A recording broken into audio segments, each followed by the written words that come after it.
voir si vous avez réussi à comprendre les vidéos explicatives. Et donc là, vous pouvez imaginer une petite vidéo qui explique, par exemple, prendre des choses qu'on avait déjà vues, le plan incliné, et puis un exercice qui soit exactement le même que dans la vidéo, pour voir si vous y êtes arrivé, et puis un deuxième un petit peu différent, avec des explications.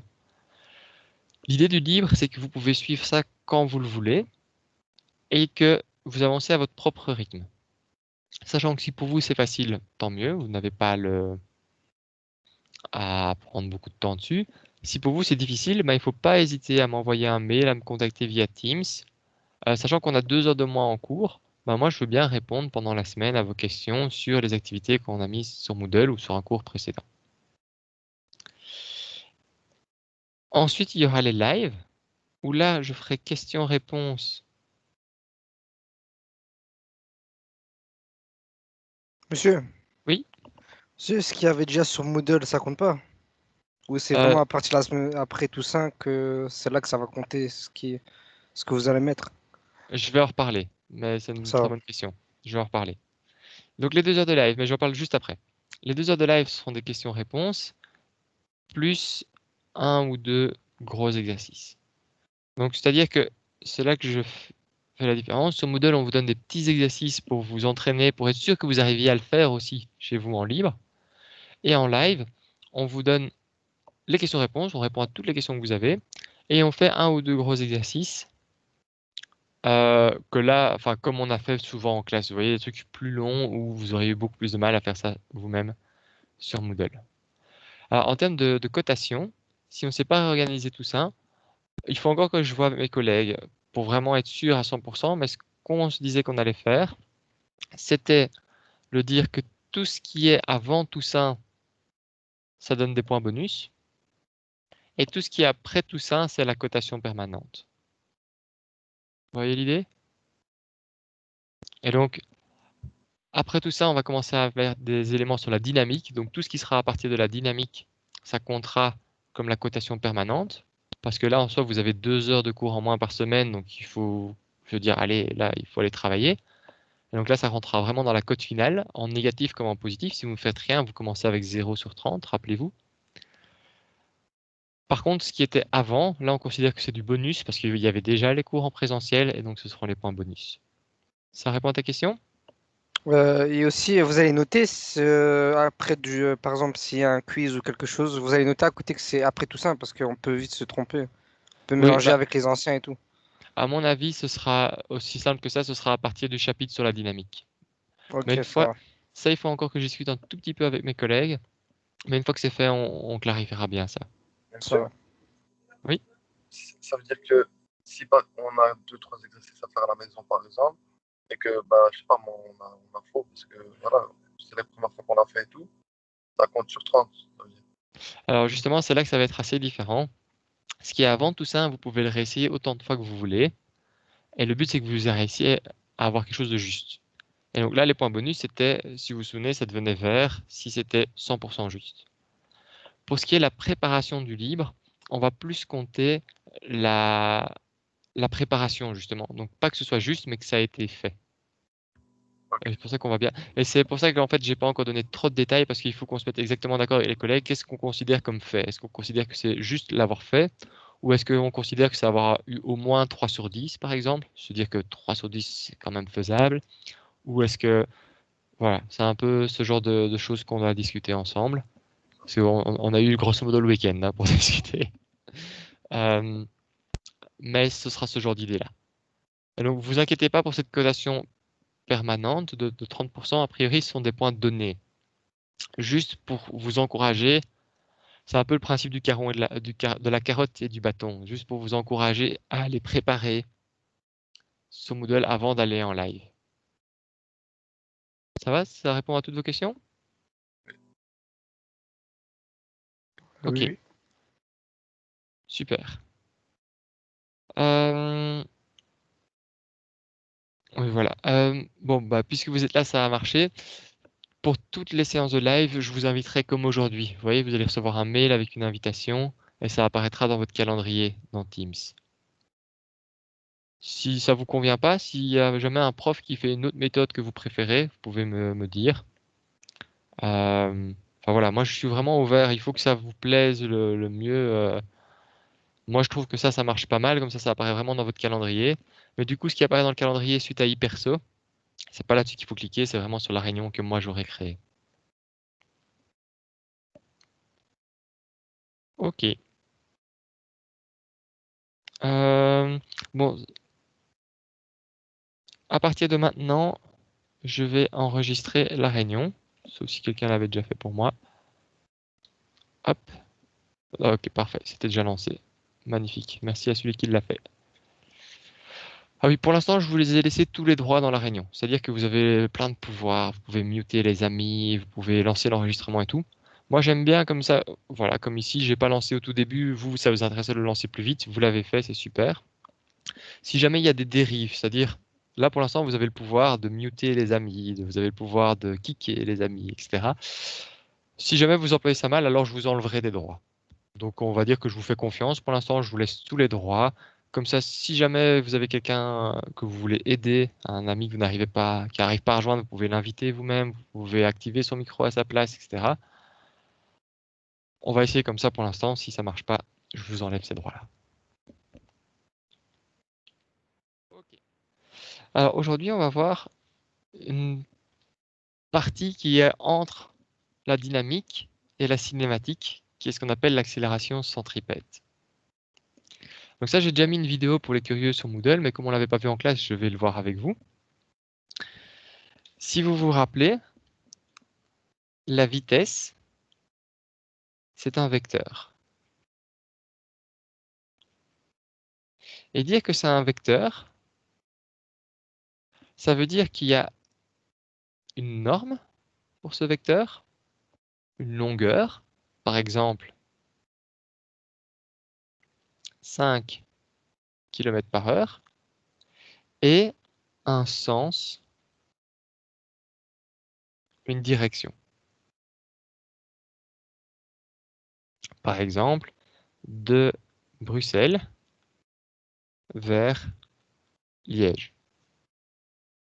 C'est pas la même chose de marcher à 5 km à l'heure vers Liège qu'à 5 km à l'heure vers La Panne, qu'à 5 km à l'heure vers l'Isat. Voilà, avec la vitesse, donc c'est un vecteur qui a donc une norme et un sens et une direction. Jusque-là, normalement, je vous apprends rien. Alors, j'insiste vraiment, interrompez-moi au moindre doute.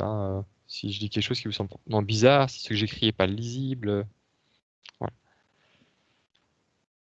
Du coup, revenons un peu à la définition de l'accélération. L'accélération, c'est comment varie la vitesse. Alors, comment on varie? C'est une dérivée. Ceci, c'est comme ça que se note la dérivée. C'est d sur dt. C'est-à-dire, c'est comment la vitesse varie en fonction du temps.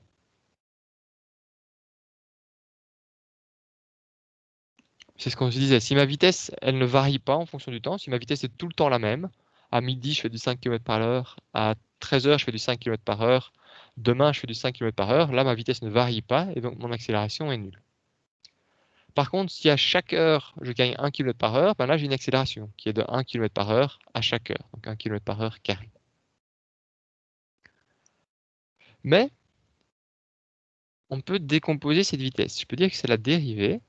Alors, je sais bien que vous n'avez pas vu pour la plupart les dérivées, donc c'est pour ça qu'ici, j'essaie juste de vous faire comprendre en termes de notion de variation, de comment ça varie. On peut exprimer mon vecteur vitesse. Hop, on va changer ça de couleur. En quoi? En v fois 1v. C'est quoi ça? C'est une autre manière d'écrire la vitesse. C'est la norme. La norme, on peut appeler ça v. Et son direction, on peut dire que c'est le vecteur. Rappelez-vous, on avait déjà employé ces vecteurs 1x, 1y, 1z pour dire la direction x, la direction y, la direction z. C'est des vecteurs Oui, unitaires, c'est ça, non? c'est ça, c'est des vecteurs unitaires. Ils ont une longueur de 1. Donc il n'y a pas de notion de norme vraiment dedans, c'est la plus petite longueur possible. Mais ils vont dans une direction bien précise. Et ici, on ne va pas travailler avec x, y, z, on va travailler avec v, c'est-à-dire dans la direction de la vitesse. Voilà, donc si jamais j'ai une vitesse, par exemple, voilà, ça c'est ma vitesse, eh ben, mon vecteur 1v, il serait là. C'est la direction de la vitesse. Si à un moment ma vitesse tourne, et que je me retrouve ici, eh ben, mon vecteur 1v, il a tourné aussi. Donc 1v, c'est juste une notation mathématique pour dire la direction de la vitesse. Ça va, je vous ai encore avec moi ou je vous ai perdu et vous êtes en train de regarder des vidéos Ça va. Non, non, c'est On bon. peut aussi mettre IJK. Alors, IJK, c'est la même chose quand tu es plutôt avec un repère comme ceci. On pourrait dire I, J et K pour avoir 3 directions. Mais pour V, on va vraiment garder V parce que ce n'est pas des directions I, J et K, c'est vraiment une direction, c'est celle de la vitesse. Je t'ai convaincu ou je t'ai pas convaincu? Un petit peu, oui. Ok, un petit peu. Allez, je vais me contenter d'un petit peu pour l'instant. Mais donc, c'est vraiment le vecteur dans la direction de la vitesse. Tu pourrais appeler ça la direction I, moi j'appelle ça la direction V, la direction de mon vecteur vitesse. Alors là, comme on n'a pas fait de dérivée, je vais juste vous dire ce que ça donne. Quand vous verrez les dérivées, vous verrez ça plus attentivement. Ça, c'est une partie mathématique que vous ne comprenez pas. Alors, je vous rappelle, il n'y a pas de démonstration. J'essaie juste de vous faire comprendre quelque chose. Ceci, j'ai distribué, en fait. Ici, si vous voulez, j'ai fait ma dérivée là-dessus, puis ma dérivée là-dessus. Sauf que ça se fait d'une manière spéciale, comme c'est un opérateur dérivé. Et donc, voilà, ça s'écrit comme ça. Mais qu'est-ce qui est intéressant ici? C'est de voir deux choses. Ici, c'est la dérivée, donc c'est la variation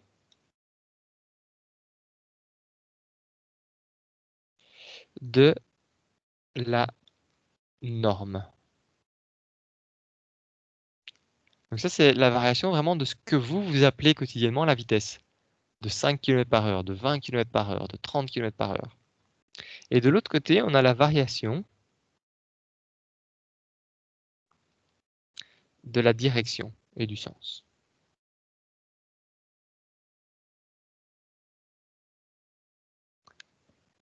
Donc ça veut dire quoi? Ça veut dire que l'accélération, elle peut changer deux choses. L'accélération, elle peut s'écrire comme ceci.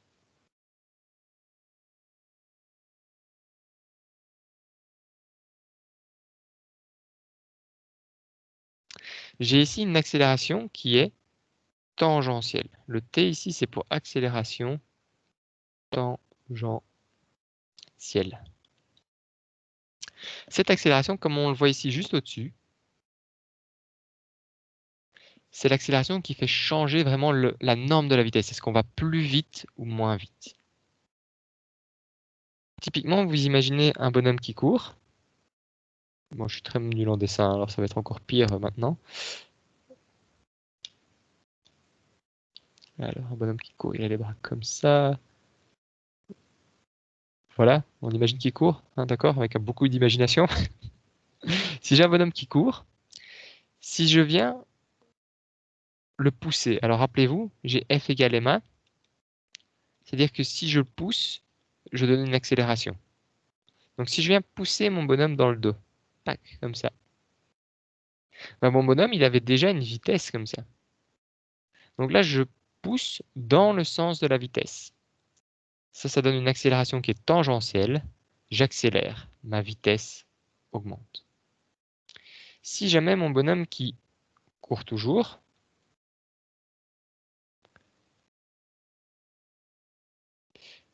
avec une vitesse v par là, et que je viens le tirer vers l'arrière avec une force, je le retiens, alors sa vitesse diminue. Ça, c'est ce qu'on appelle l'accélération tangentielle. C'est l'accélération qui est dans le sens de la vitesse. Je vais l'écrire. Égale l'accel dans le sens de la vitesse. Alors, pour être exact, c'est pas dans le sens, parce que le sens serait gauche à droite, ce serait dans la direction. Dans la direction de la vitesse. Ça, c'est l'accélération en fait dont vous avez le plus l'habitude, dont vous avez déjà le plus entendu parler. Et puis, il y a une autre accélération ici, qui est l'accélération normale. Ça, c'est l'accélération qui est perpendiculaire à la vitesse. Je vais prendre un exemple. Si jamais, vous imaginez ici, il y a un poteau. Et moi, je cours là. Hop, j'avance, tac, tac, tac, tac, tac, tac, tac, tac. J'arrive ici. Je ne sais pas si vous avez l'habitude de courir, mais parfois quand vous voulez tourner très fort pour courir, c'est utile d'aller vous accrocher ici avec votre main au poteau. C'est-à-dire qu'il y a une force qui vous tire ici, perpendiculairement. J'ai une force ici qui vient, comme ça. Mais ma vitesse, elle est comme ceci. Et en fait, quand je fais ça, la taille de ma vitesse ne change pas. C'est-à-dire que je ne vais pas aller plus vite ou moins vite. Alors bon, dans la vraie vie, on sait bien qu'avant de tourner, on a peur de glisser, on va ralentir un peu. Mais imaginons que je ralentisse pas du tout. Bah, ce que je vais faire, en fait, c'est que je vais tourner. Mais j'ai la même vitesse, tout le temps la même vitesse, en termes de normes. Je vais toujours être à du 5 km à l'heure, par exemple. Mais vous voyez que mon vecteur vitesse, il change de direction. Puis je vais continuer ici. Donc, qu'est-ce que j'aimerais bien que vous reteniez?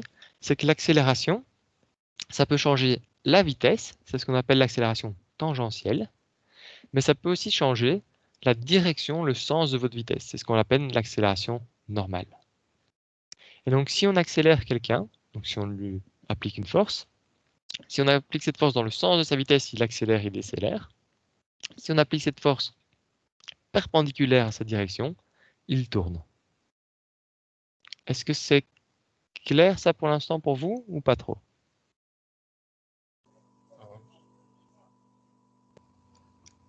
Oui, c'est clair. C'est clair? Ben, je vais prendre un autre exemple pour le fait de tourner. Hop. Donc j'insiste, tout ceci vous l'aurez à la fin, enfin mis à disposition aussi, comme ça vous aurez les notes. Parce que je sais bien que c'est plus difficile de prendre note en classe comme ça. Plus la vidéo, voilà. Si jamais vous pensez à des trucs que je pourrais mettre en plus, n'hésitez vraiment pas. Je vais prendre un exemple. Imaginons que ceci soit la Terre et que j'ai la Lune. La Lune, elle a une vitesse qui est tangentielle, hein, comme dans les mouvements circulaires, comme ceci. Et qu'est-ce qui tire sur la Lune? J'ai la gravité. Ici, j'ai ce que je vais appeler la force de la gravité. Qui dit une force dit que ça va être la masse de la Lune fois une accélération. Et donc ici, j'ai une accélération. Cette accélération, elle est bien normale, c'est-à-dire elle est perpendiculaire à ma vitesse.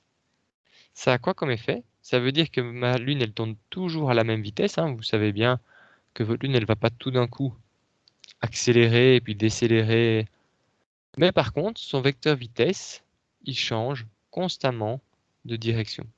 Donc quand on accélère quelqu'un, quand on accélère quelque chose, on ne change pas nécessairement sa vitesse en tant que norme. On change le vecteur vitesse, ça peut donc être sa direction comme sa norme. Et dans la vraie vie, on fait très souvent les deux, hein.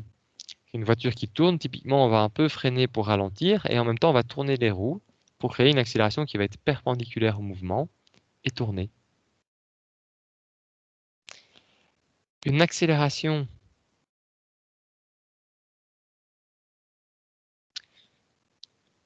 qui fait tourner, c'est ce qu'on appelle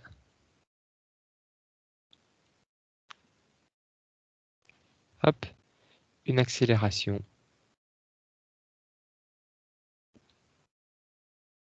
centripète.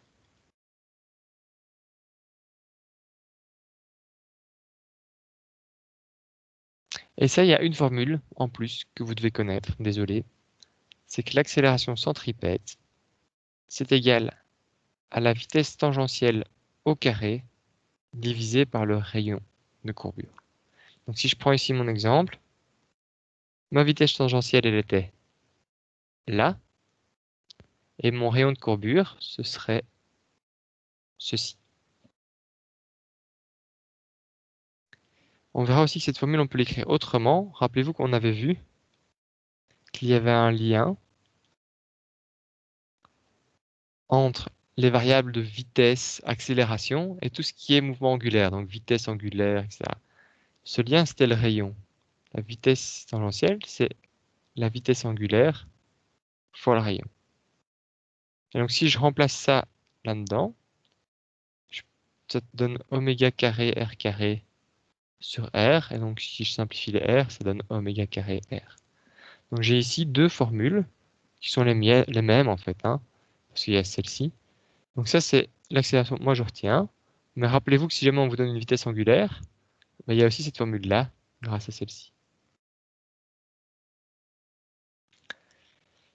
Ça, c'est une formule avec laquelle vous êtes déjà familier instinctivement.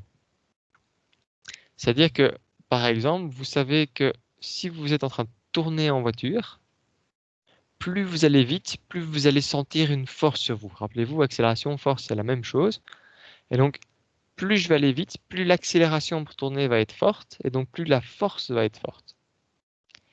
Si je vais 2 fois plus vite, la force va être 4 fois plus grande. C'est donc pour ça que vous vous sentez vraiment collé sur votre siège si vous tournez très vite. Ça, c'est pour la vitesse quand on tourne. Mais vous savez aussi que c'est pas la même chose de tourner comme ça, à la même vitesse, que si vous tournez comme ça. Là, je vais devoir tourner très fort, et donc mon accélération va être aussi beaucoup plus grande quand j'ai un petit rayon. Et vous voyez, comme il y a le dénominateur, si ceci est petit, ça veut dire que si ceci est plus petit, ça veut dire que l'accélération va être plus grande. Est-ce qu'il y a des questions sur ceci, sur l'accélération centripète, sur ce que je viens de dire? Est-ce que je explique quelque chose? Est-ce que vous voulez d'autres exemples? Non, c'est bon. C'est bon? Vous êtes sûrs, tous? Il faut que vous sachiez que pour l'instant, je vois pas le chat, hein, donc s'il y a quelque chose écrit dans le chat, il faut me le dire aussi. Ok, eh ben, on va avancer alors. Alors, on va faire un premier exercice, on va le faire ensemble. Je ne sais pas si vous connaissez l'attraction qui est à gauche, il y a ça à Walibi par exemple. C'est des chaises qui sont suspendues en l'air, puis ça commence à tourner et vous vous envolez un peu comme ça. Vous voyez ça? Oui, oui. Oui. Bon, on va un peu réfléchir comment ça marche. Alors ça, c'est tout l'énoncé. Moi, je le connais par cœur, donc je vais juste vous poser les questions qui m'intéressent petit à petit. Et donc, on va commencer, c'est pour ça que je disais que c'est un mélange avec de la dynamique, par mettre les forces qui agissent sur mon bonhomme. Est-ce que vous sauriez m'aider à mettre les forces sur mon bonhomme?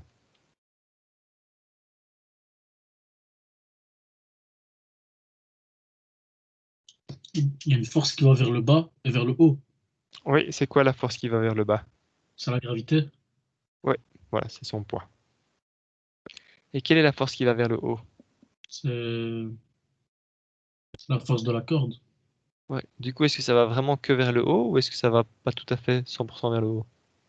Ça, Tout à fait. pas tout à fait, c'est parce qu'elle va tourner. En fait, ça va aller le long de la corde. Même sûr, si on suit ce que vous avez dit, ça veut dire que la vitesse, là, ça va se trouver perpendiculaire au poids. Oui, alors imagine que tu vois ça de dessus. Tu vois que ça soit ton mât et que ton bonhomme il est là. Eh ben, la vitesse, elle est comme ceci. Tu vois, il tourne comme ça. Et puis elle change tout le temps, hein. Puis elle va être comme ça, puis comme ça, puis comme ça. Tu vois, il est en train de tourner autour. C'est clair ou pas trop clair? Ah ouais. T'es sûr? Parce que j'ai l'impression de t'avoir perdu. Non, non. Par contre, monsieur, ça veut dire, mais en l'additionnant, ça veut dire quoi? Elle va se trouver, par exemple, où il y a comment dire, où il y a le vecteur poids, alors, hein, vu qu'il vient vers là. Enfin, comment vous allez le dessiner, en fait? Comment je vais dessiner la vitesse? Ouais. Bon, je vais me simplifier la vie, je vais pas la dessiner. Ah, ok.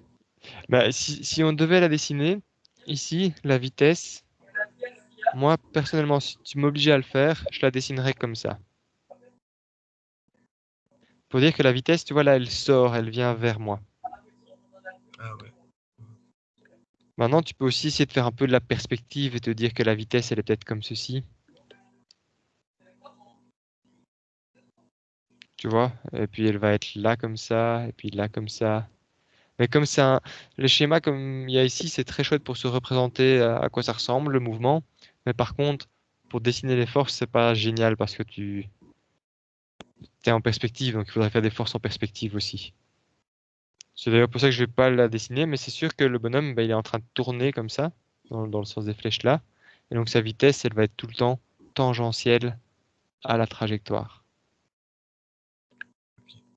C'est important qu'il soit en train de tourner, parce que s'il n'est pas en train de tourner, ça va juste faire un pendule, hein. Si j'ai mon mât ici, et je prends une corde avec quelqu'un là, s'il ne tourne pas, bah, il va juste faire scratch. Par contre, s'il tourne, comme sa vitesse qui vient quelque part par ici, elle va être perpendiculaire à l'accélération qu'on va trouver juste après, eh ben, il va rester en train de tourner comme ça en cercle. Tu vas voir, ça va devenir plus clair, enfin du moins j'espère.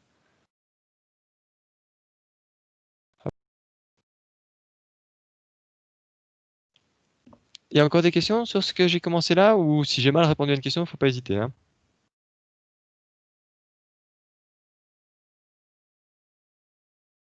Monsieur, Non, c'est- Non? Parfait. en fait, ce Ah. que vous faites, c'est la dynamique, c'est ça? Euh, Bah là, je vais faire un mélange. Souvent, les deux sont mélangés, mais là, on va faire un peu de dynamique, oui, de fait.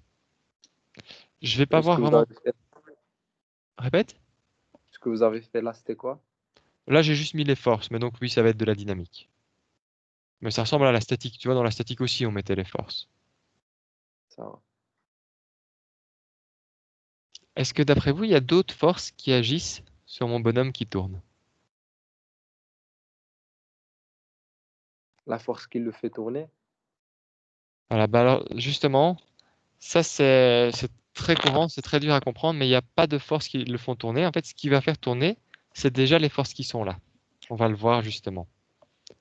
Et donc là, en fait, il a été lancé à un moment. Alors, de fait, il y a dû y avoir une force pour le lancer à un moment, pour lui faire atteindre une vitesse. Mais là, imagine, il est à vitesse constante. Il n'y a pas de force qui le maintient à cette vitesse-là. Il est parti. Comment est-ce qu'on résout ce genre de problème quand on faisait de la statique? On met les axes. On met les axes. Moi, je vais décider que Y, c'est vers le haut, et X, c'est vers la droite. Et qu'est-ce que ça nous permet de faire une fois qu'on a ces axes? On va décomposer T. On va décomposer. Donc j'ai ici, hop, TY, et j'ai TX ici. Vous êtes d'accord avec moi? Oui. Alors, sachant que mon, on va dire mon monsieur, reste à hauteur constante. Ça veut dire que si je représente le mât, il va tout le temps rester à la même hauteur. Il va tourner à la même hauteur tout le temps. Il ne va pas commencer à monter vers le haut, descendre vers le bas ou quoi. D'accord? Il reste à hauteur constante. Ça veut dire que selon Y,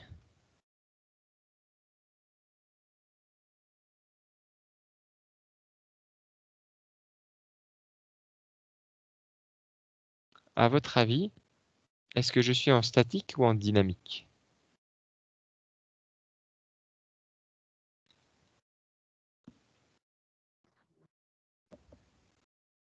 En dynamique. Alors ici, justement, on va être en statique. Parce que si je ne bouge pas selon Y, c'est que la somme de mes forces selon Y vaut 0. Ah ouais.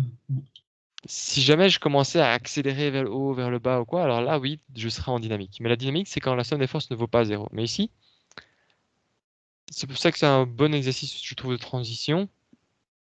Mon monsieur, ici, il est en train de tourner, mais il ne monte pas. Et donc, selon Y, j'ai de la statique. Et très souvent dans nos problèmes, vous allez voir qu'il y a une direction selon laquelle on est en statique. Un très bon exemple, une voiture qui accélère. Bah, selon Y, elle est en statique, elle ne va pas commencer à monter ou pas.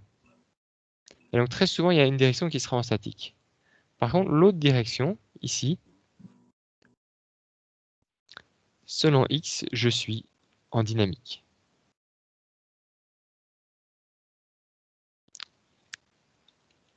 Et donc, j'ai que la somme de mes forces selon x est égale à la masse de mon monsieur fois une accélération.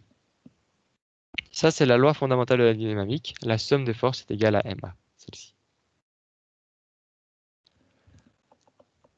Ça va, donc vous voyez que quand on décomposait selon x et y, c'était pratique pour décomposer les forces, mais c'est aussi pratique pour décomposer les types de mouvements. C'était déjà en fait ce qu'on avait fait pour le tir parabolique. Pour le tir parabolique, rappelez-vous, selon x, il n'y avait pas de force, on était en statique.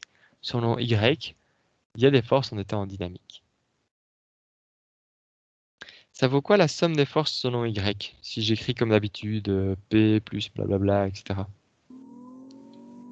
TY moins P égale à 0. C'est ça. Et donc on trouve que TY, Égale à P. c'est égal à P. Et le poids, c'est égal à quoi? M M fois G. Voilà. On peut juste l'écrire comme ceci.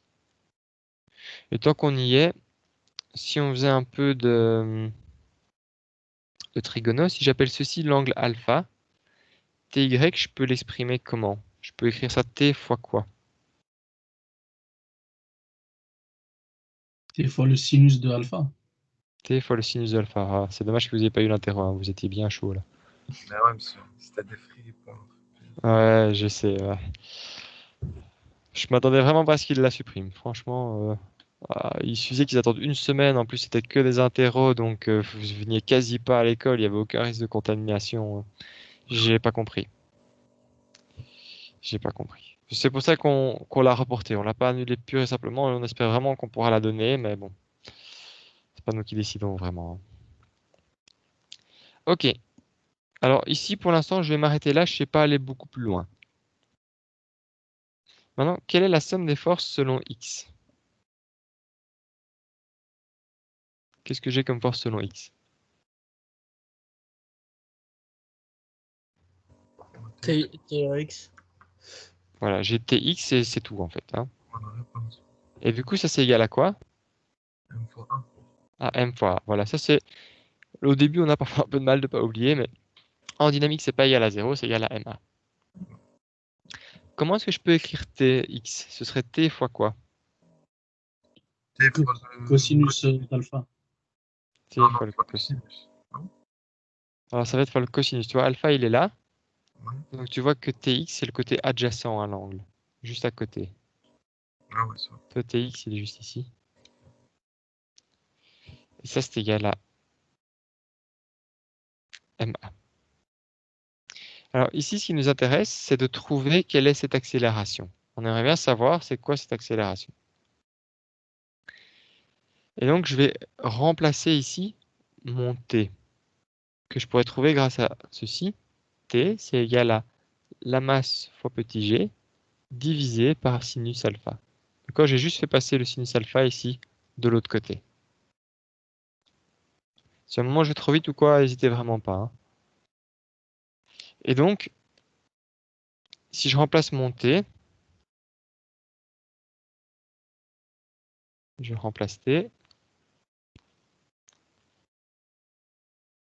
via l'équation 1, on va dire que ça c'est l'équation 1. Alors j'ai m fois g sur sinus alpha fois le cosinus d'alpha égale ma.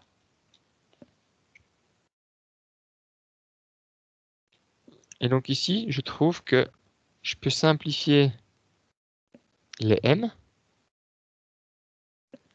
Ça veut dire que j'ai a qui est égal à petit g.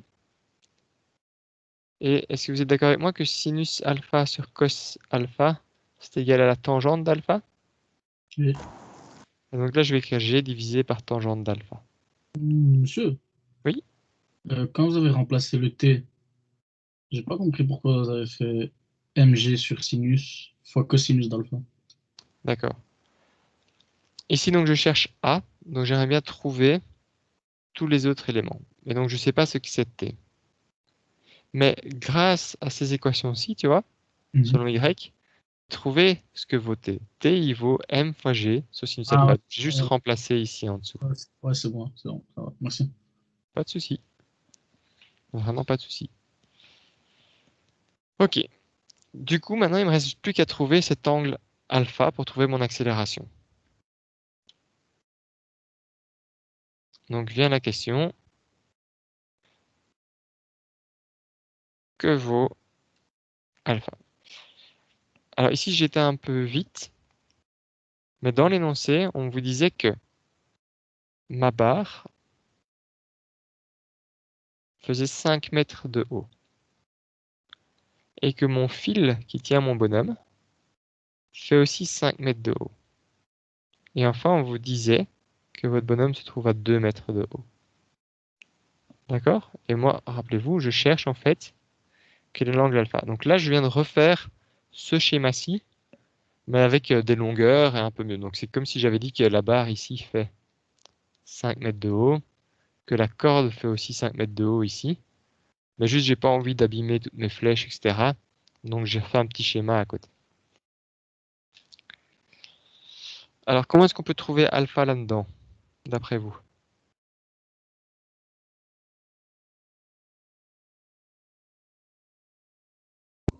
Bah, que on a le côté l'hypoténuse et le côté opposé.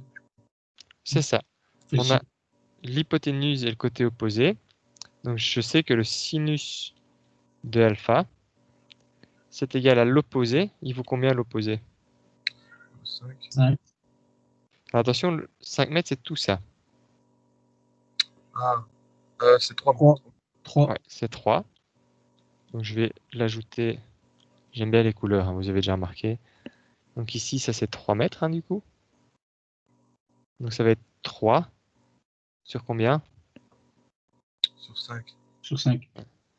Donc là, je peux trouver alpha. Alors j'ai ma calculette avec moi. Hop, alpha c'est l'arc sinus de 3 cinquièmes. Je vais vite le faire. J'ai sinus de 3 cinquièmes. C'est 36,87 degrés.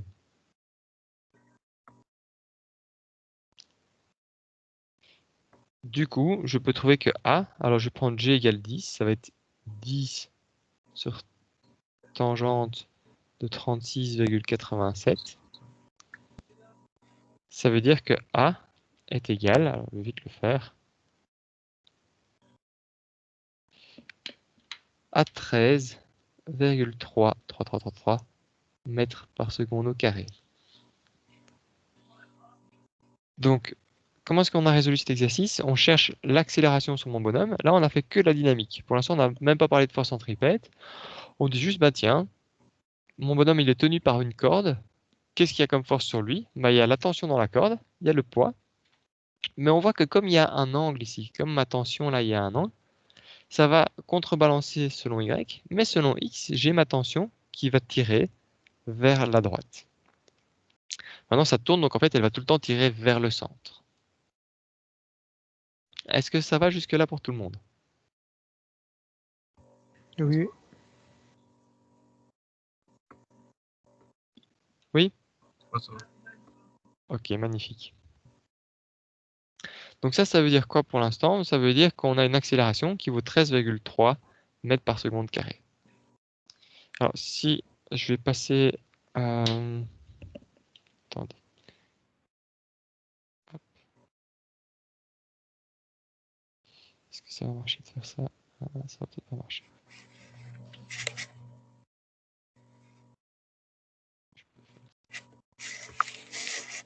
Non. Ok. Alors laissez-moi juste 10 secondes. Désolé, vous allez perdre le partage d'écran.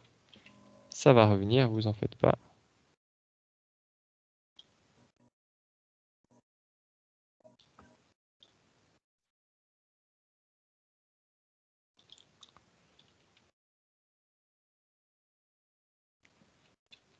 Voilà, je vous renvoie le partage d'écran.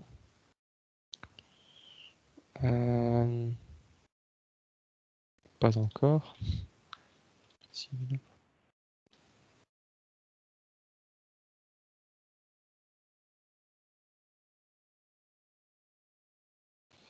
Attendez, ah, voilà.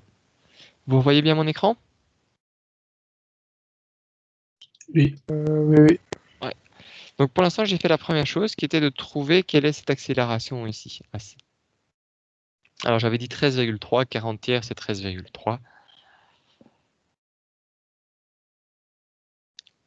Maintenant, ceci, voilà, c'est ça que je voulais faire en fait, qui m'a pris un peu de temps. J'ai juste recopié le schéma là. Ici, mon accélération, elle fait quoi? En fait, elle tire toujours vers le centre. Elle va avoir tendance à faire tourner mon bonhomme. Et donc ça veut dire que mon accélération, qui valait 13,33 mètres par seconde carré, est une accélération qui est centripète. Et donc c'est vraiment important de se rendre compte qu'une accélération centripète, c'est l'effet d'une accélération. C'est une accélération qui fait tourner autour d'un centre. Si je pourrais avoir plein d'accélérations pour plein de raisons. Par exemple, ici, comme je l'avais dit au début, si je prends mon bonhomme là, voilà, il est pendu contre, et puis que je le tire comme ça, donc il vient ici, tac, tac, tac, tac, tac, tac, et que je le lâche, bah, il va pas commencer à tourner, il va juste revenir là. Vous êtes d'accord avec moi? Oui. Et donc, il faut qu'il y ait quelque chose en plus pour qu'on se mette à tourner. Il faut que mon bonhomme ait une certaine... Et ça, c'est ce qu'on vous dit dans l'énoncé, c'est qu'il est en train de tourner comme ça autour du mât, qui est ici. Et je tourne, et je tourne, et je tourne. Et donc, sachant que c'est une accélération centripète, pour que ça marche, l'accélération centripète, qu'ici on a trouvé avec F égale m1, c'est de 13,3, ça doit être égal à la vitesse tangentielle au carré sur R. Et donc là, vous pouvez trouver à quelle vitesse vous devez faire tourner votre manège pour que le bonhomme soit en lévitation. Parce que si vous tournez plus doucement, eh ben, il va descendre parce qu'il n'y aura pas assez de vitesse pour que l'accélération soit centripète. Il y aura une accélération, mais elle ne sera pas purement centripète. Ou alors, si je vais plus vite, ben pareil, votre bonhomme il va commencer à monter. Monsieur, Oui, il nous donne le rayon. qu'as-tu dit? Il nous donne le rayon. Alors, on te donnait, rappelle-toi, que la hauteur est de 5 mètres, que ici, la corde est de 5 mètres, et que ici, tu as une hauteur de 2 mètres. Donc, on ne te donne pas le rayon. On avait déjà trouvé tantôt que ici, on a un côté qui vaut 3 mètres. Du coup, comment est-ce qu'on peut trouver ce côté-là?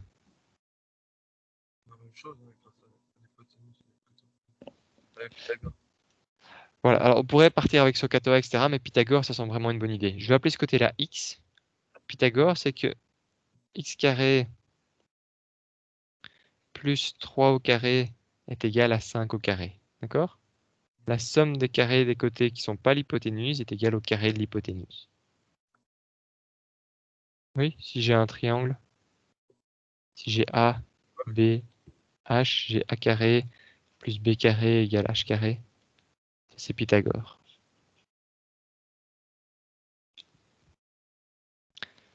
Donc si je résous ceci, j'ai x carré qui est égal à 5 fois 5, ça fait combien ça? 25. Moins 3 fois 3 fait 9. Donc j'ai x carré qui est égal à 16. Et donc j'ai x qui vaut 4. 4 mètres exactement. Et donc on connaît le rayon. Et donc je sais que ma vitesse tangentielle au carré sur R est égale à 13,33, etc. Donc Vt carré est égal à 13,33, blablabla, fois le rayon, qui vaut 4. Voilà, vous l'avez dit. Alors je vais laisser, comme je vais vous passer le slide après, ce sera peut-être plus clair si j'écris ça comme ça, fois 4. Et donc la vitesse tangentielle, ça va être égal à la racine de 13,33 fois 4. Je vais le rattraper. Et je tombe sur une vitesse tangentielle qui doit valoir 7,3 mètres par seconde.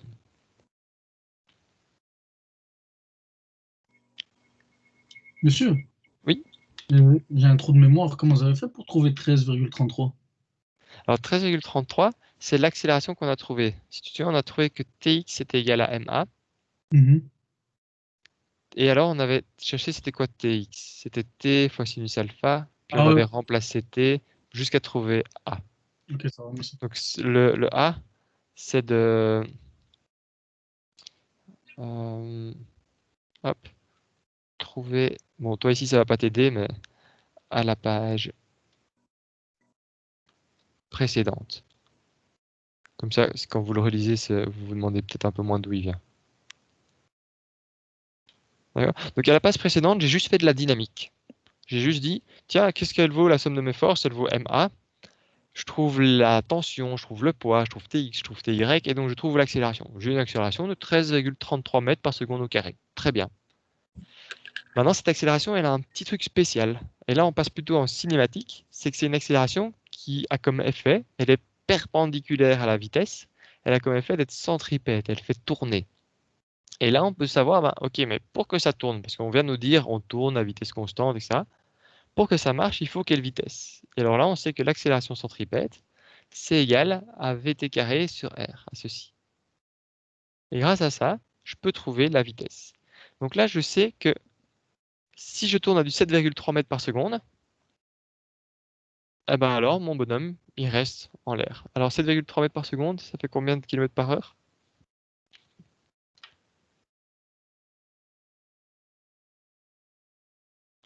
Alors, pas besoin de le calculer, mais juste c'est quoi le calcul pour le trouver? On fait fois 3,6, non? Voilà. Ça, c'est égal à 7,3 fois 3,6 km par heure. Alors moi, je l'ai tapé ici, ça fait 26,3. Alors moi, j'ai toutes les virgules après, donc il y aura peut-être des petites différences par rapport à vous, mais... Et donc vous voyez qu'en soi, pour tenir quelqu'un avec cette longueur de corde à 2 mètres de hauteur, etc., il faut que ça, on tourne à du 26,3 km par heure, ça semble pas fou non plus pour un manège. Et alors du coup, une petite question pour vous. À votre avis, qu'est-ce qui se passe si la vitesse diminue? Le bonhomme Il va va, revenir vers le centre. il va se rapprocher vers le centre. Ouais, il va C'est ça, descendre.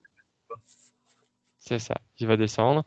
Et si la vitesse augmente, Il va s'éloigner du centre. Encore rapidement. c'est ça. Monsieur, mais s'il va extrêmement vite, il peut aller en vertical. Alors non, justement, c'était juste ce que j'allais dire juste après. Euh, ok. S'il va extrêmement vite, bon, ça c'est si ta vitesse vaut 0. D'accord? Ça c'est le haut du mât et ton bonhomme il est là. Et puis plus ta vitesse va augmenter, plus tu vas te redresser. Mais le maximum où tu peux monter, c'est ici.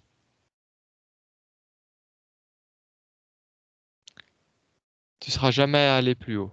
Si tu veux, tu peux imaginer, prends une corde et tu la fais tourner comme ça. Je ne sais pas si vous voyez ma tête en fait ou si vous voyez que l'écran. Normalement, vous voyez ma tête aussi. Là, on voit votre temps. Voilà, voilà. Si tu fais tourner quelque chose comme ça, le plus que tu peux être, c'est vertical. Toi, ça va pas commencer parce qu'il faudrait une force qui l'amène comme ça, mais tu n'as aucune force qui peut le tirer vers le haut. Oui, désolé, j'ai pris ce que j'avais sous la main. C'est impossible que ça tourne comme ça. Alors, sauf si je mets un angle et qui va tourner en haut, en bas, en haut, en bas. Mais ici, tu vois, si je tourne un petit peu, il a une petite hauteur. Si je vais de plus en plus vite, il va vertical. Et puis à un moment, on est vraiment à l'horizontale, on ne sait pas aller plus haut. J'ai beau tourner aussi vite que je veux, ça change. En fait, ça change quelques millimètres, mais c'est tout. Ok. Ça, pour le voir, il faut faire les équations, en fait. Mais en gros, c'est... Oui, enfin voilà. En gros, le maximum, c'est là-haut. Tu peux juste retenir ça comme ça.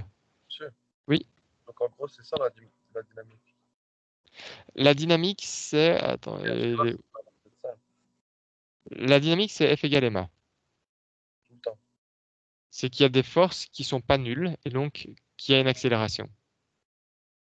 Et moi, ce que j'avais envie de faire, tant qu'on est encore en cinématique, c'est de réfléchir un peu avec vous. L'accélération, ça peut être plusieurs choses. Là, j'ai une accélération. On l'a trouvé, c'est 13,33 mètres par seconde carré. Pourtant, ma vitesse, en termes de normes, elle est tout le temps la même. Ma vitesse, ce sera tout le temps 7,3 mètres par seconde. Et donc oui, on a fait de la dynamique, puisqu'on a fait la somme des forces égale ma. Je t'ai répondu, pas répondu? Oui, monsieur. Oui? Ok, super. Donc vous allez voir que la dynamique en soi, le début est le même que pour la statique. C'est pour ça souvent qu'on vous demande de bien étudier la statique pour tout ça. Parce que c'est mettre des forces, et au lieu de dire que c'est égal à 0, on dit que c'est égal à m. Et ici, on a trouvé un peu c'est quoi ces forces grâce à la dynamique. Et puis maintenant, on a réfléchi après en cinématique. Tiens, mais une accélération qui fait tourner comme ça autour d'un centre, c'est une accélération centripète qui vaut vt carré sur r. Ça, c'est la force centripète. Alors, je vous propose un petit exercice. C'est une automobile qui tourne dans un rond-point. Qu'est-ce que vous préférez? Est-ce que vous préférez que je le résolve comme ceci en parlant tranquillement? Ou est-ce que vous avez envie de l'essayer d'abord de votre côté et après je le résous? Ou est-ce que quelqu'un me guide comment le résoudre? Qu'est-ce que vous préférez?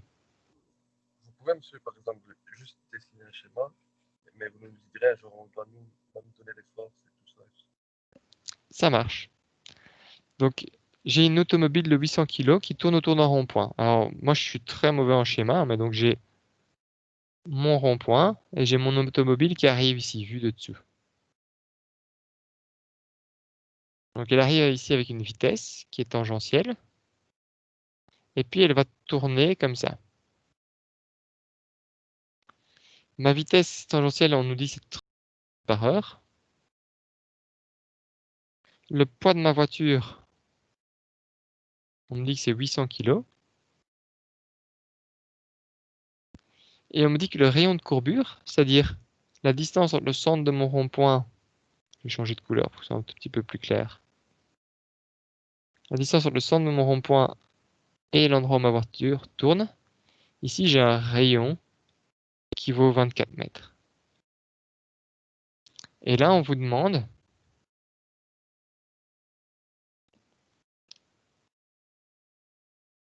quelle est...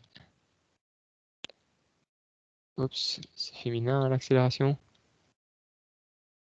Quelle est l'accélération de ce mouvement? Qu'est-ce qu'on doit avoir comme accélération? Voilà, je vous laisse un peu réfléchir et puis si vous voulez tester, vous avez la réponse là. Prenez le temps qu'il faut. Monsieur, Oui. là, le poids, en vrai, normalement, bon, on peut le dessiner, mais genre, il va vers. Il est en dessous, genre, de la voiture.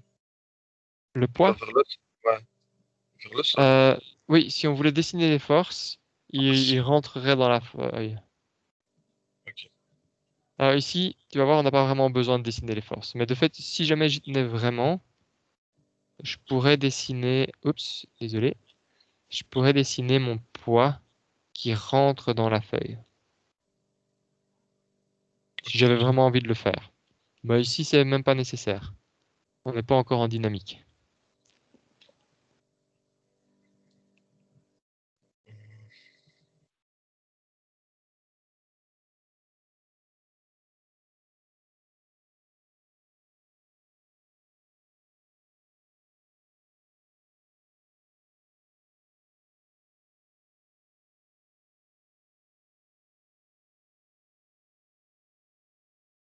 Dites-moi quand vous voulez que je le fasse, si vous avez besoin d'indices ou quoi, parce que Monsieur, du coup, je ne sais pas voir.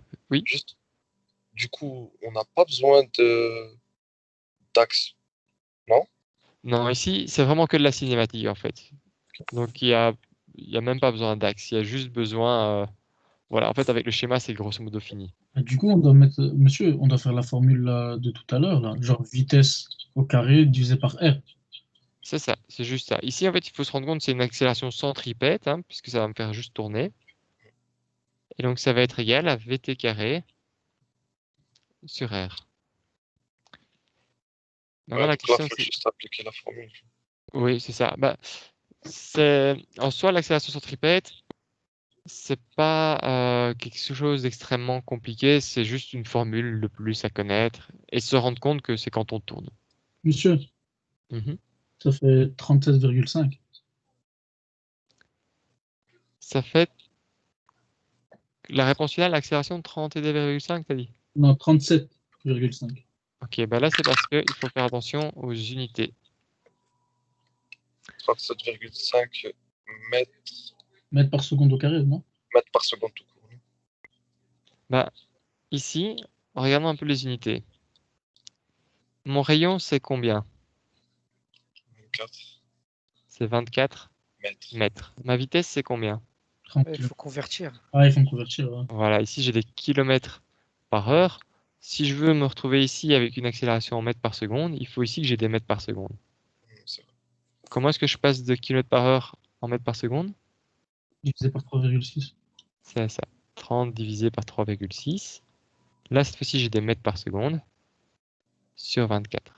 Alors là, je l'ai fait tout de suite dans la formule, mais j'aurais pu le faire à part, hein. J'aurais pu le faire ici. C'est 30 divisé par 3,6 mètres par seconde. Ça, c'est vous qui voyez où vous le faites. Là, j'ai juste suivi un peu votre raisonnement. Et donc, si vous tapez ça à la calculette, 0,34. 0,34. oui, bah c'est normal. Parce que vous vous souvenez, ici, il y avait un carré. On a oublié le carré. Ouais. Ouais, c'est La vrai. réponse est 2,89, non? Oui. Et donc, on va mettre ça au carré. Et voilà, j'ai bien 2,89 mètres par seconde au carré.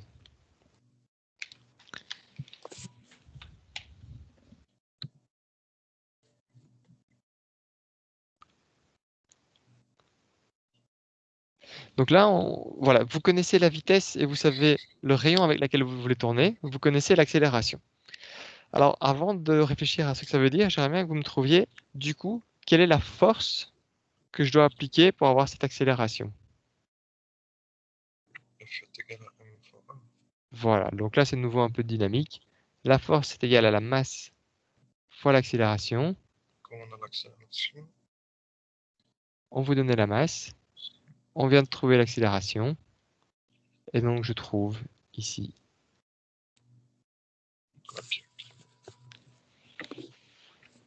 Alors là, j'aimerais bien que vous réfléchissiez un petit peu de ce que vous avez déjà eu comme expérience quand vous roulez en voiture. Vous, ce que vous ressentez un peu dans la voiture, c'est les forces. Alors, la première question que j'ai pour vous, c'est comment est-ce que ma voiture, elle fait pour tourner? Qu'est-ce qui fait que ma voiture tourne? Les roues, Et qu'est-ce qui fait particulièrement que la voiture tourne? Je sais bien que c'est pas évident comme question, c'est dur à C'est pas la exprimer. rotation, bah, on avance. Et en même temps, on tourne. Donc, du coup, c'est les. Je suis le sens. Voilà, alors en fait, ce qui joue le plus, c'est le fait que quand on tourne les roues, tant que mes roues étaient, vous voyez la route elle est comme ça, imaginons. D'accord? Et puis, donc ça c'est la route en rouge. Bon là normalement j'aurais bien voulu faire des mimes pour vous, mais on va essayer comme ça. Et ça c'est mon pneu. Le pneu est en bleu. D'accord? Et donc tant qu'il roule, ça se passe bien. Ici il roule et on avance. Par contre, rappelez-vous, donc mon pneu il était comme ceci. On était en train de rouler par là et il roule par là. Imaginons maintenant que je tourne mon pneu. C'est-à-dire que je mets mon pneu comme ceci. Mais ma voiture, je suis toujours en train d'avancer. Je suis en train d'avancer par là. Ou disons que juste avant que je tourne, j'étais en train d'avancer par là. Or, je roule comme ceci. Ça veut dire que votre pneu, il va frotter sur le côté là avec le sol. Vous voyez ce que je veux dire? Ouais, du coup, ça va obliger un petit peu à freiner. Et du coup, en fait, je vais avoir des frottements qui vont comme ceci. Et en fait, ce qui fait que vous tournez, c'est une force de frottement. C'est d'ailleurs pour cette raison-là que si vous êtes sur du verglas, vous avez beau tourner les roues, bah ça change rien. Hein. Ça change un petit peu, hein, vous tournez un petit peu, mais comme il n'y a pas de frottement, bah, votre pneu, au lieu d'avancer comme ça tout droit, bah, il va avancer de profil, mais tout droit quand même. Ça ne change rien. C'est ce qu'il y a avec les dérapages aussi, où vous avez le cul des voitures qui part tout droit. Et donc, ce qui fait que vous arrivez à tourner, en fait, ça j'aurais pu garder comme dessin. Euh, J'arrive à tourner grâce au frottement entre les pneus et le sol. Alors, il y a d'autres choses, hein. Le fait de tourner, que ça roule et que ça entraîne dans une nouvelle direction, ça aide. Mais il faut vraiment que vous vous rendez compte, s'il n'y a pas de frottement, il n'y a pas de tournant. Vous allez tout droit. D'où l'importance justement de faire attention aux conditions de la route. S'il y a du verglas, ben, comme j'ai moins de frottement, je tourne moins, et etc., etc. Ça, c'est pourquoi ma voiture tourne. Donc, ma voiture tourne grâce au frottement entre les pneus et le sol. Du coup, vous voyez ici que si ma voiture est plus lourde, il y a la masse qui joue ici. Et donc, si elle est plus lourde, il faut plus de force pour réussir à ce qu'elle tourne. C'est typiquement pour ça qu'un camion, il vaut mieux y aller mollo. Mais vous voyez que ça dépend aussi de l'accélération. Et l'accélération, ça dépend de deux choses. Ça dépend du rayon et de la vitesse. Et donc ça, c'est ce que vous connaissez en sécurité routière, que si vous arrivez sur un tournant dangereux, bah, il vaut mieux aller plus doucement. Pourquoi est-ce qu'il vaut mieux aller plus doucement? C'est parce que pour y arriver, si vous allez plus vite ici, j'ai mon terme VT carré, ça va me demander une plus grande accélération pour réussir à tourner. Et qui dit une plus grande accélération, j'ai besoin d'une plus grande force.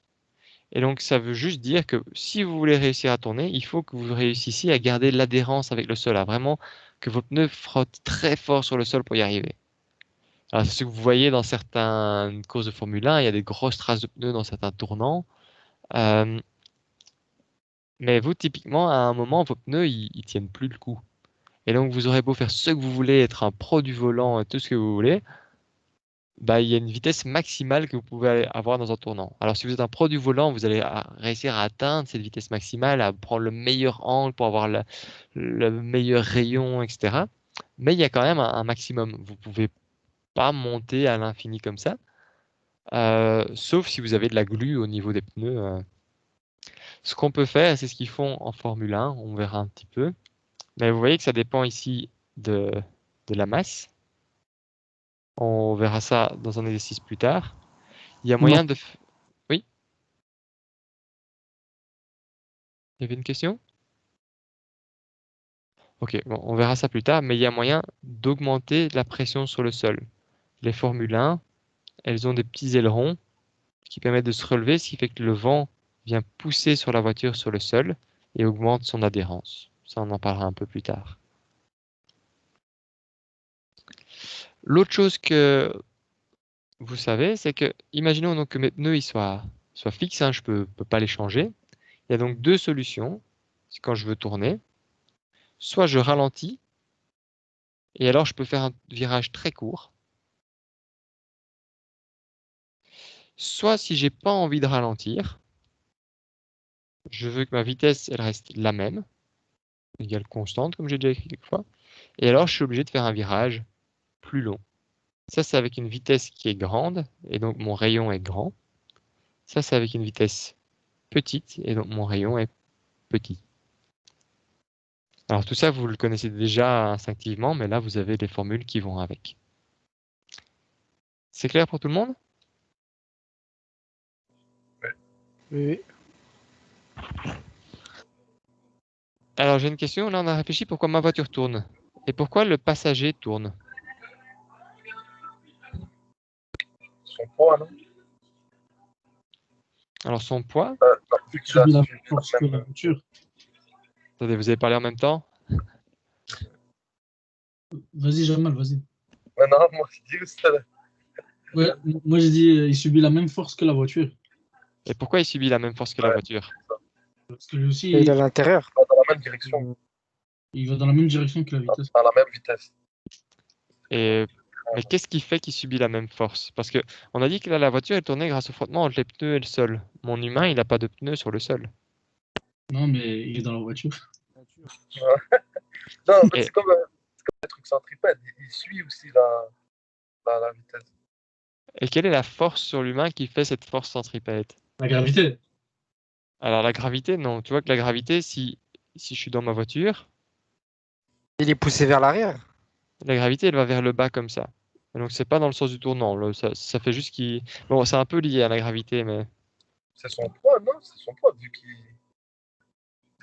Non, son poids joue, mais C'est la indirectement. vitesse, monsieur, non? pas C'est à cause là? de la vitesse. Alors, ça va être lié à la vitesse, mais quelle est l'origine de la force? Allez, je vais l'écrire parce que, à mon avis, vous savez, mais c'est aussi grâce au frottement comment ça? entre le passager et le siège, la ceinture, la porte. En fait, imaginons maintenant que j'ai ma voiture là. Et imaginez qu'au-dessus de ma voiture, j'ai comme ça un... Je vais le faire de profil plutôt. J'ai ma voiture ici, et au-dessus, j'ai un sorte de bac dans lequel je mets une valise. Est-ce que vous êtes d'accord avec moi que dès que je vais freiner, ma valise, elle va aller vers l'avant. Dès que je vais accélérer, elle va partir vers l'arrière. Ouais, c'est vrai. Dès que je vais tourner, elle va partir sur les côtés, comme ça. Ouais. Oui, si elle n'est pas fixée, hein, je la pose juste sur mon... Ah, c'est pas à cause de. Puisque l'accélération, elle est sur la voiture et pas sur. Exactement, bah, c'est la même chose ici. Quand vous êtes dans votre voiture, je vais le refaire comme ça, de haut. Hop. Votre passager qui est là, si votre voiture tourne, bah, s'il n'y avait pas de frottement, sur vous, il n'y a pas de force. Et donc, vous continueriez en ligne droite pendant que votre voiture tourne. Mais en pratique, ça, c'est pas ce qui arrive. En pratique, imaginons que vous soyez sur allez, un beau revêtement en cuir bien lisse et qu'on tourne très fort. Vous allez avoir l'impression que vous êtes collé contre la portière. Typiquement, ce qui se passe en fait, je vais un peu caricaturer pour que vous compreniez bien, c'est qu'au début, vous êtes assis là gentiment, et puis la voiture tourne, et du coup, vous vous retrouvez ici, écrasé contre la portière. Et c'est le fait qu'il y ait la portière qui fait que vous ne faites pas sortir de la voiture.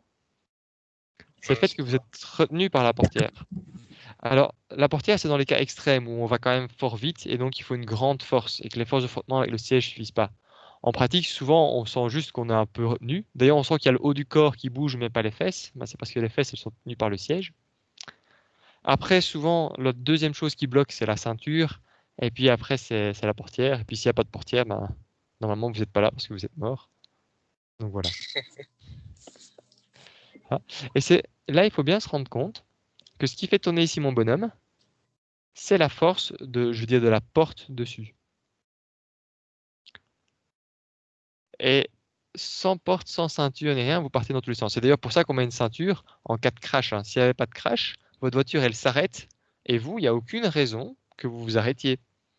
Et donc, vous allez continuer tout droit. Et puis, qu'est-ce qui va vous ralentir? Ben, ça va d'abord le siège devant, puis le pare-choc, puis la voiture de l'autre côté, et puis vous ne serez plus là pour vous en rendre compte. Monsieur, l'avion, c'est la même chose. Partout, c'est la même chose. C'est aussi pour ça que dans l'avion, tu vas te sentir accélérer, monter, avoir l'impression d'avoir un peu des hauts le cœur, etc. Maintenant, c'est chaque fois, attention, les accélérations, c'est des changements de vitesse. Ici, c'est un changement de direction. Dans l'avion, ça peut être de direction et de vitesse tout court. Mais une fois que tu as fini ton changement de vitesse, tu ne sens plus de différence. Donc une fois que ton avion est lancé, c'est comme vous dites, vous êtes lancé à la même vitesse que l'avion. Et donc là, il n'y a pas de force pour vous faire aller plus vite ou moins vite que l'avion. Vous restez à vitesse constante.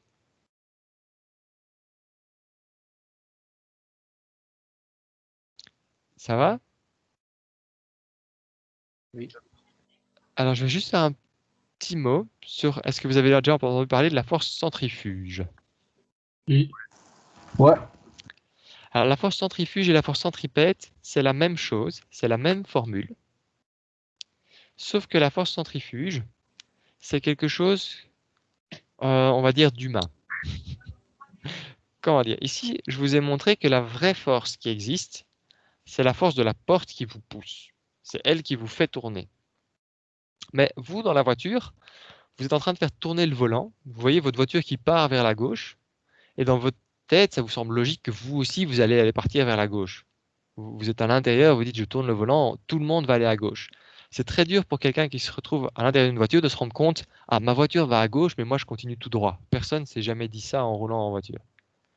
Et du coup, psychologiquement, on se dit, mais c'est bizarre, je suis en train de partir vers la droite. Parce que, rappelez-vous, vous êtes en train de tourner comme ça, donc votre voiture tourne, donc tout votre système de référence, tous vos systèmes d'axe, en fait, pour parler en physique, votre système d'axe, il est en train de bouger.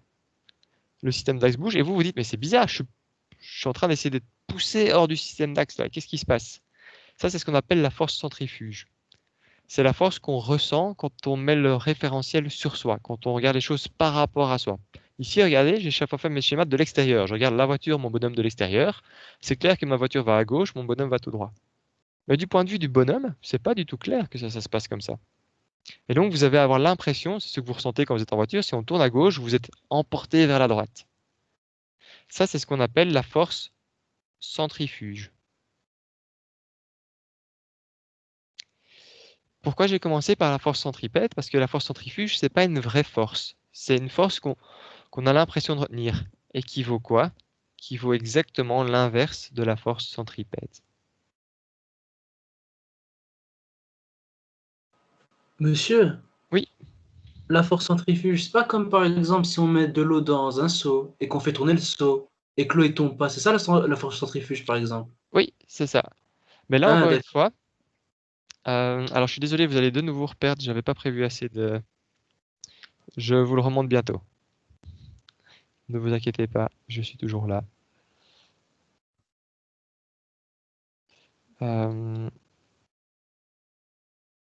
Hop.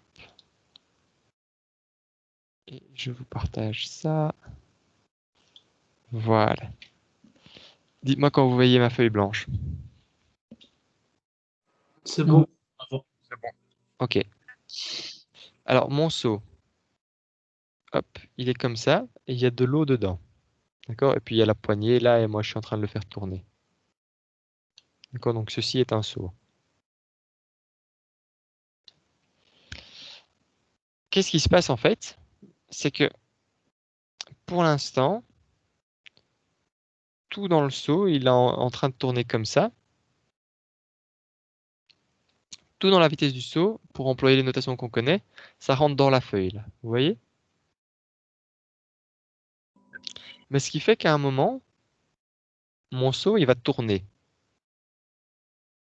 Attendez, je réfléchis avec quel angle de vue je pourrais prendre pour bien vous le montrer. Ah, je vais le faire comme ça plutôt. Je vais le faire dans un autre sens. Je pense que ce sera un peu plus clair. Imaginons que je tiens mon seau comme ceci. Et que je suis en train de le faire tourner comme ça. Bah là, normalement, j'ai la gravité de l'eau qui devrait dire à mon eau qu'elle tombe. Mais il y a le seau qui pousse dessus et qui fait que mon eau ne tombe pas. Jusque-là, normalement, ça doit vous parler. Maintenant, imaginons que je suis en train de tourner et que j'ai donc une vitesse comme ceci.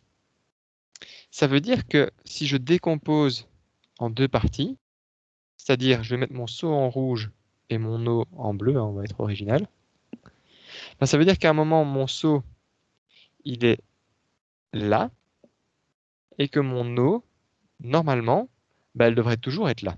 Il n'y a pas de raison qu'elle bouge, c'est le seau que je fais tourner grâce aux anses. Grâce à mes anses ici, hop, je suis en train de le faire tourner, je le tiens là pour le faire tourner mon seau, et le faire tourner comme ça. Mais, qu'est-ce qui se passe? Le seau, il va venir pousser mon eau. Il va venir l'emporter. Alors si je tourne un petit peu, vous voyez que mon eau, elle va être un peu poussée comme ça en diagonale. Mais si je tourne très vite, eh ben, elle va être tout le temps tellement poussée par l'eau qu'elle va être tout le temps verticale comme ceci. Et donc là, la force centripète, elle vient du fait qu'il y a les parois du seau qui poussent sur mon eau pour la faire tenir. Maintenant, vous voyez que réfléchir toujours de l'extérieur, c'est un peu compliqué. Et c'est beaucoup plus simple de se mettre du point de vue de l'eau. Et du point de vue de l'eau, ben, l'eau, elle ressent une force comme ça, qu'on appelle la force centrifuge. Et si vous voulez la trouver, bah c'est pareil, c'est Vt carré sur R. La seule chose qu'il faut faire attention, c'est qu'elle est dans l'autre sens. Donc par exemple, c'est un exercice qu'on fera après, mais à quelle vitesse il faut faire tourner mon seau pour être dans cette situation-là? Bah dans cette situation-là, sur mon eau, qu'est-ce que j'ai qui agit? J'ai son poids, et une manière de le voir, c'est qu'il y a la force centrifuge ici, qui s'oppose au poids. Et là, vous voyez, on peut faire de la statique. J'ai moins P plus la force centrifuge est égale à 0.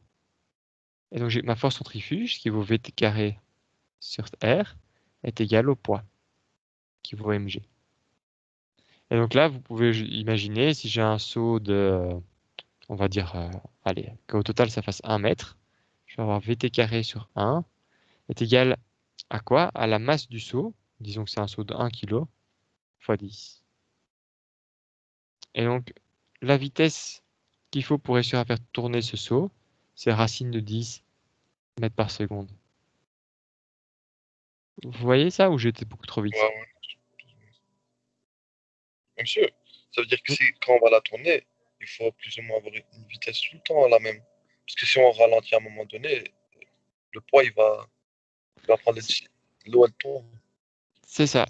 Et donc en fait, toi, la force que tu vas exercer va pas être la même tout le temps.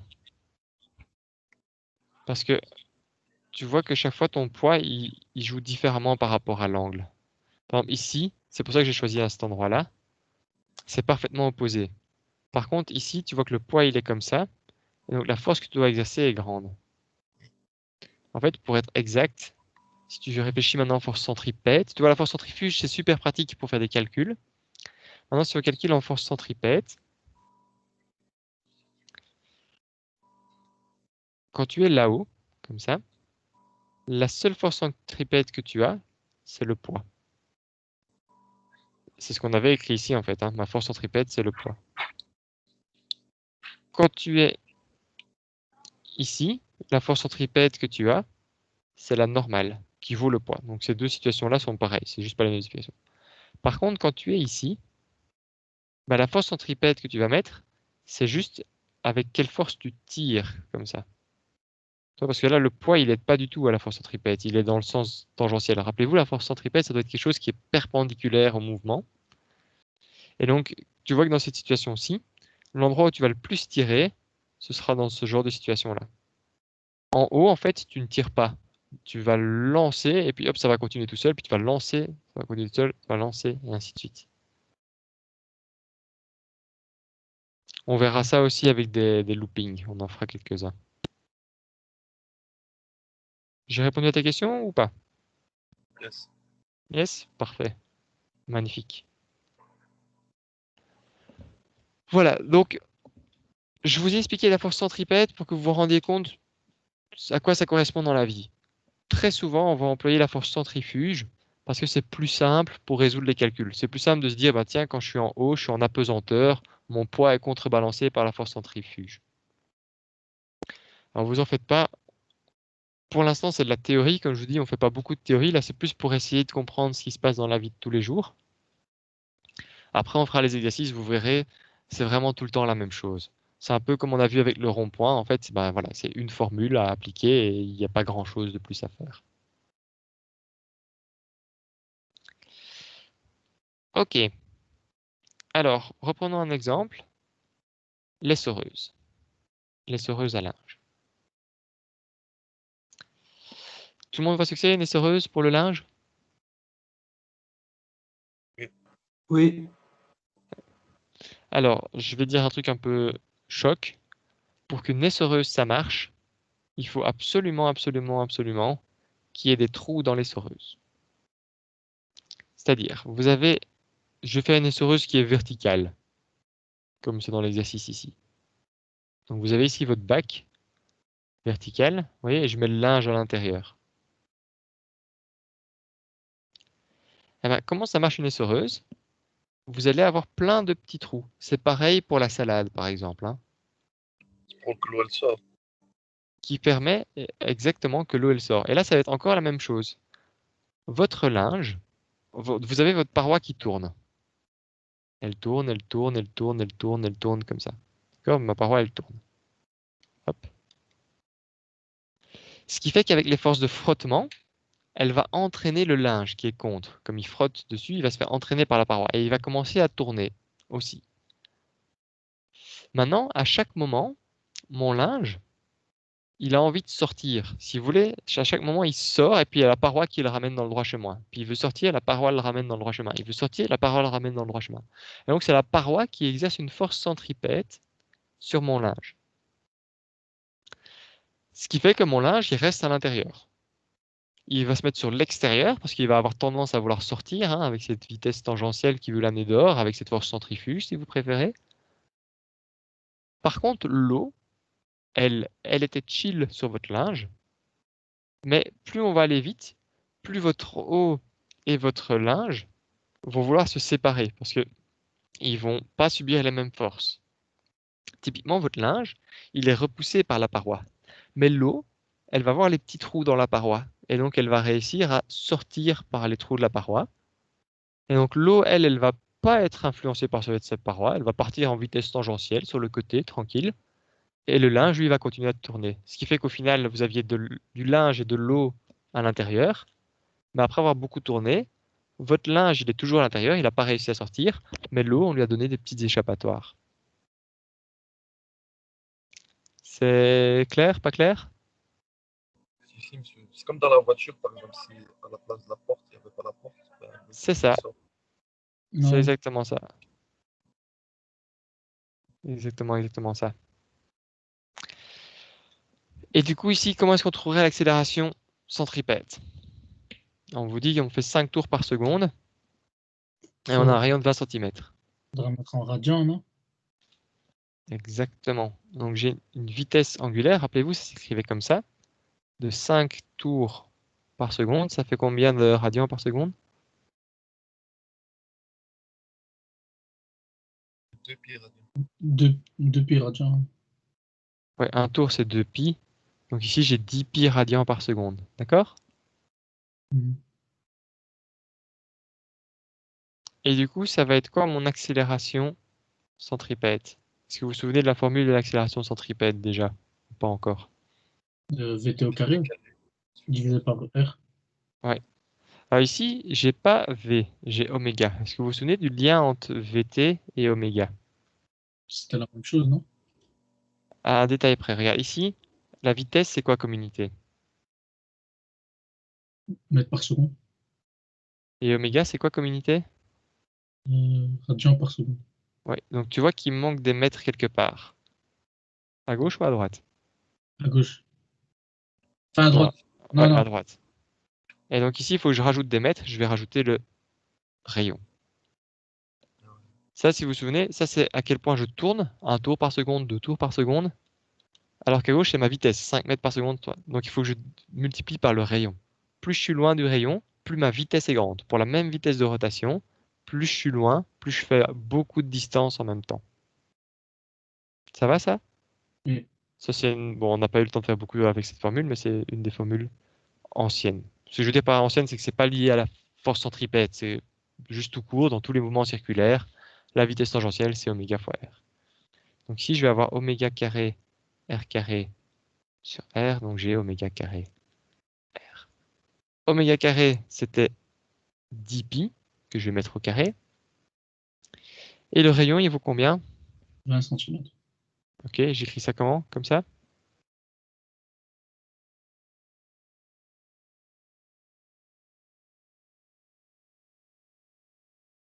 On va les transformer, par exemple. Il faut les transformer, hein. Ici, je suis en mètres par seconde au carré. Donc de l'autre côté, je dois avoir des mètres et des secondes partout. Donc pas de 20 cm, 0,1.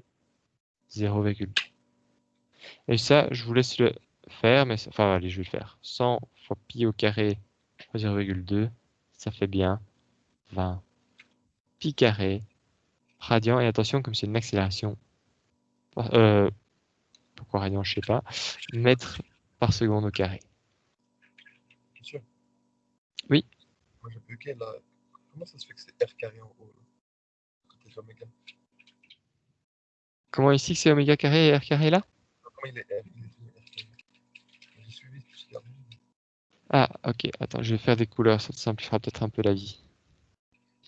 C'est pas parce que VT est égal à W fois R. Du coup, vu que. Ça. VT carré, tu vois, ici j'ai remplacé VT par oméga fois R au carré. Ah, ok, ouais, c'est vrai. Et donc j'ai oméga carré R carré. Du coup, j'ai oméga carré R carré sur R. Et si je simplifie les R, ça me donne oméga carré R. Ça va? Ah, ouais. Voilà. Et c'est déjà fini pour la force centripète, en fait. On en refera dans la dynamique après, dans certains d'autres exercices. Mais c'est vraiment juste une formule, en fait. C'est vraiment une formule. Mais pourquoi j'ai envie de passer tout un cours dessus? Parce que c'est quelque chose de très utilisé dans l'industrie. En fait, dès qu'il y a quelque chose qui tourne, il y a une force centripète. Et c'est pour ça que j'avais envie de vous faire bien la distinction qu'il y a des accélérations qui font tourner. C'est des accélérations qui sont perpendiculaires à la vitesse. Et il y a des accélérations qui font accélérer. Ce sont les accélérations qui sont dans le sens de la vitesse. Alors, dans la vraie vie, souvent, votre accélération, si j'ai ici une vitesse comme ça, V, bah, mon accélération, elle ne va pas être soit purement perpendiculaire, soit purement tangentielle. Très souvent, on a des mélanges, une accélération comme ceci, par exemple. Et c'est ce que fait votre voiture. Typiquement, quand vous allez tourner, qu'est-ce que vous faites quand vous tournez? Bon, ça dépend comment vous conduisez, hein. Et si j'ai ma vitesse là, vous mettez une accélération comme ceci. Regardons un peu si je décompose cette accélération. J'ai ici la composante perpendiculaire. Ça, c'est ce qui va faire que je vais tourner.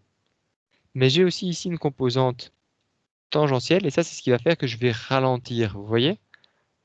Je ralentis. Donc, j'ai une accélération qui s'oppose à ma vitesse. C'est celle-là. Et j'ai une accélération normale qui fait que je tourne. Et donc, décomposer, c'est super génial.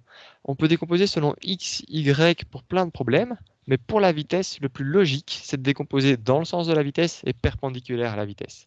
Parce qu'ainsi, on décompose entre changer la vitesse vraiment en tant que nombre, 5 km par heure, 10 km par heure, ou changer son sens, sa direction. Si on change purement son sens, sa direction, juste tourner, alors on parle d'accélération centripète, et ça vaut toujours VT carré sur R. Vous pouvez le voir que même si j'ai une accélération qui est entre guillemets perpendiculaire à la vitesse, si j'ai pas de vitesse, je tourne pas. Voilà, c'est comme tantôt quand je disais qu'on prenait le bonhomme et qu'on le lâche, bah, il tourne pas, il tombe juste. C'est clair pour tout le monde ça?